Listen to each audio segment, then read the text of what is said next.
విజయపురం స్టేడియంలో ఇప్పుడే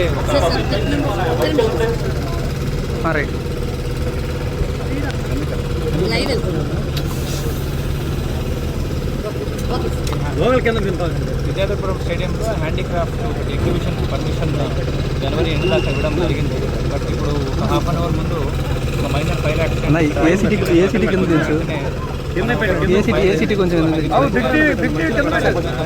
చెప్పడం జరిగింది. ఇక్కడ వచ్చి చూస్తే ఫార్చునేట్లీ ఏ హ్యూమన్ లాస్ అనేది లేదు, మైనర్ ప్రాపర్టీ లాస్ అయితే కనపడతా ఉంది. దీన్ని ఆర్గనైజర్స్ కూడా యాక్షన్ తీసుకోవడం కూడా జరుగుతుంది. అలాగే దీనికి సంబంధించిన ఆఫీసర్స్ ఎవరు ఉన్నారో వాళ్ళకు కూడా ఎక్స్ప్లెనేషన్ కూడా మేజర్ డ్యామేజ్ అనేది కనపడుతుంది.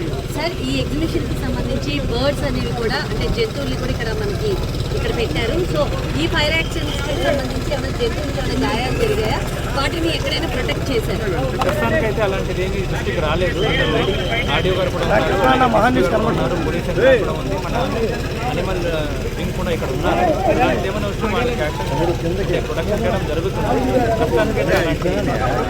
యాక్చువల్గా ఈ ప్లేస్ ని స్టేడియం కి కన్స్ట్రక్ట్ చేయాలి. సో ఇక్కడ ఎగ్జిబిషన్స్ కి ఎందుకు పర్మిషన్ చేయాలి, మేయర్ గారు కూడా క్వశ్చన్ చేస్తారు. దీనికి సంబంధించి అసలు వీళ్ళకి పర్మిషన్స్ అనేవి ఎందుకు? జనరల్లీ ఏంటంటే మనం వేకెంట్ సైట్స్ ఉంటే ఎస్టేట్ నుంచి పబ్లిక్ రిలేటెడ్ యాక్టివిటీని వాళ్ళు వ్యాలిడ్గా పర్మిషన్ పెట్టుకుంటే ఇవ్వడం జరుగుతుంది. నాట్ ఓన్లీ ఇక్కడ ఎనీ ఖాళీ సైట్ ఉంటే మన పబ్లిక్ అనుకూలంగా ఉంది, ఏమైనా ఎగ్జిబిషన్స్ ఉండొచ్చు, లేదంటే ఫేర్స్ ఉండొచ్చు, దాన్ని ఇవ్వడం జరుగుతుంది. కానీ పెడుతున్నప్పుడు కండిషన్ ఖచ్చితంగా పెడతాము, మీకు కావాల్సిన అన్ని చర్యలు కూడా తీసుకోవాలి, ఆర్గనైజర్ బాధ్యత ఉంటుంది.